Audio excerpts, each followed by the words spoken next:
Приветствую всех. Сегодня тема очень непростая. Я бы сказал, для простого люда она очень будет звучать хорошо, но не для начальников. Сразу предупреждаю. Вот. Она называется, вот эта книга, ответственные за выпуск Владимиров и Ляпунов. Ответственность за корыстные посягательства на социалистическую собственность. Вот. Она была, наверное, издана не для того, чтобы там кого-то там учить, лечить нравственности. Она наверняка была выпущена для того, чтобы предупредить: ребята, вы, пожалуйста, не воруйте. Вы, своровав, тем самым отбираете добро у народа. Тем самым страдает производство, бюджет, зарплата особенно, да? Поэтому своеобразная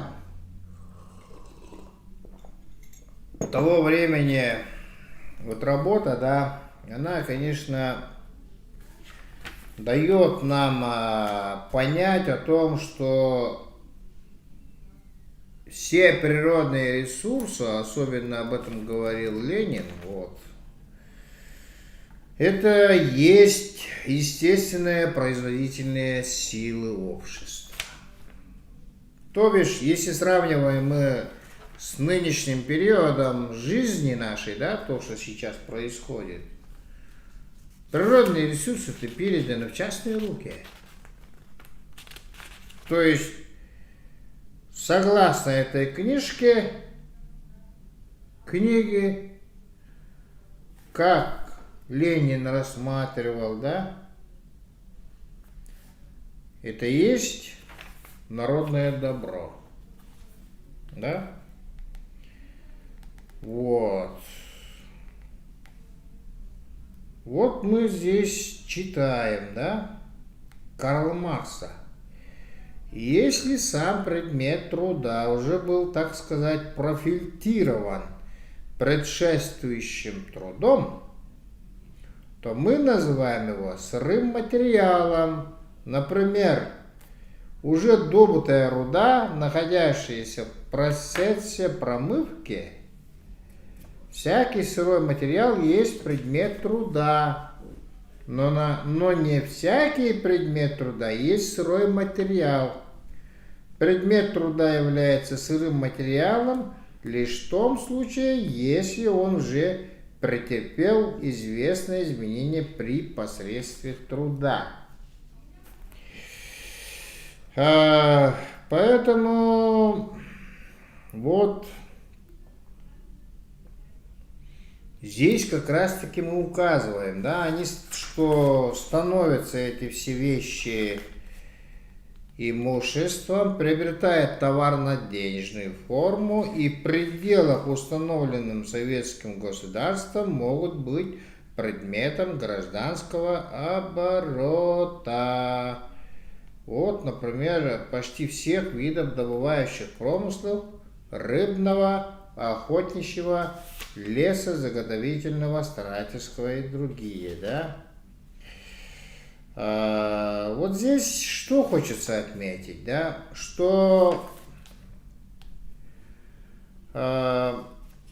самое главное вот здесь, вот в этой работе, именно здесь за посягательство на социалистическую собственность. А что такое социалистическая собственность, товарищи мои дорогие? Это то, что когда-то принадлежало народу, передано в частные руки приватизации. Правильно?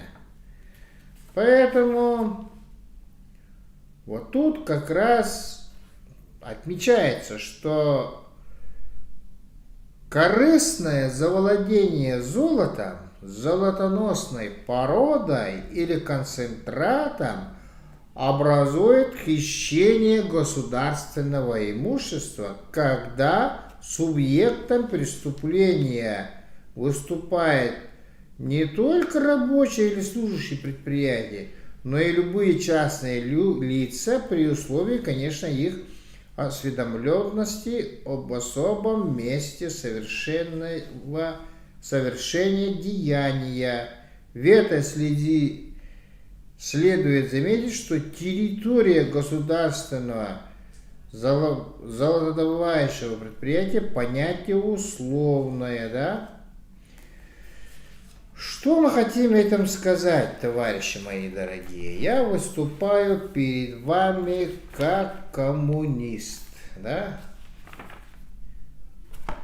Коммунист, член Коммунистической партии Российской Федерации, что мы пытаемся вам объяснять, что надо признать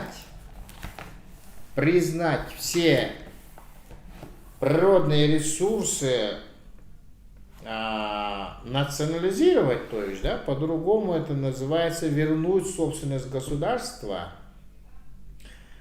В этом году только мы добыли и продали 14 миллионов тонн коксующего угля, дорогостоящего, около 80 тонн серебра, 40 тонн золота, где-то почти на 2,5 миллиарда долларов бриллиантовой промышленности, вернее, алмазо-бриллиантовой промышленности, нефти там, вообще не могу даже, просто забоитесь услышать эту цифру.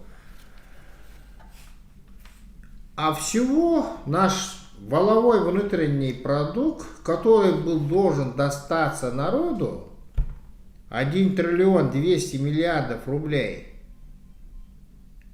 он, к сожалению, не попал народу, потому что мы сегодня официально имеем качество, вернее, статус безработного 37 тысяч человек. Это ужасно. Это неподобающее богатой России, богатой республике Саха-Якутия, которая столько добывает и столько безработных.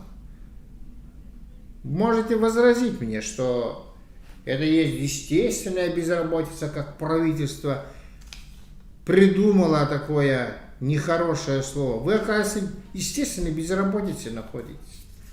Понимаете? То есть вы никто. Безработные. Вот что говорит правительство. Вы для них являетесь естественными безработными. То есть, естественно, вы должны быть. Они так запланировали. Понимаете? А если бы эта книжка заработала на сегодняшний день? Представляете, что бы с ними было? Ответственность за корыстное посягательство на социалистическую собственность. А это и есть социалистическая собственность. Потому что это было освоено именно при социализме, при Союзе Советских Социалистических Республик. Алмазы назывались якут-алмазом. Золото называлось якут-золотом. Якут-олово еще было, которое сейчас она лежит, но когда-то надо будет, его обязательно восстановят, поверьте мне. И поэтому вот такую книжку надо знать, потому что ну как можно жить с тем, что вот рядом кто-то работая на такой ответственной должности, как медицинский работник, да, он получает столько-то, а кто-то, добывая миллионов 5 или 2 или 3 месяца получает. Ну как с ними-то бороться-то? Я вот другого понятия не могу. И самое главное, это все узаконено. Это законом все. И не придерешься же ведь уголовным кодексом, что он не делится с народом, которые 37 тысяч на улице ходят-то. А если бы эта книжка бы работала, завтра ни одного безработного бы не было. Сразу же. Дети, которые заканчивают из ВФУ, другие высшие учебные заведения, они уже знали бы со студенческой скамьи, куда они идут работать, и где они будут устроены, и сколько будут они получать за на заработную плату, если бы работала бы эта книжка. Потому что коммунисты только умеют делиться с народом. Только мы. Только мы, еще раз повторяю. А тот, кто владеет большими деньгами, богатые люди. Вы что, не поняли, что ли, за эти 30 лет, что, кстати, вот 19 августа исполнилось 30 лет как нет Советского Союза. И что? Поют о каком-то рынке, о каких-то рыночных отношениях. Привели сюда крупные магазины, которые проглотили всех. И вы что, хотите сказать, что рынок у нас на улице, что ли? Ничего подобного, это пришли олигархи. Забрали у вас, предпринимателей, все, что можно было бы зарабатывать вам. А они сюда пришли, поставили магазин десятку, поставили магазин пятерочку, поставили магазин светофор. А вы колупаетесь где-то там на УАЗике, подвозите себе мини-маленький магазин, и вы что, стали предпринимателями, что ли? Не смешите меня. Поэтому вот настало время с этим покончить. Надо покончить с этим. Другого пути я не вижу, что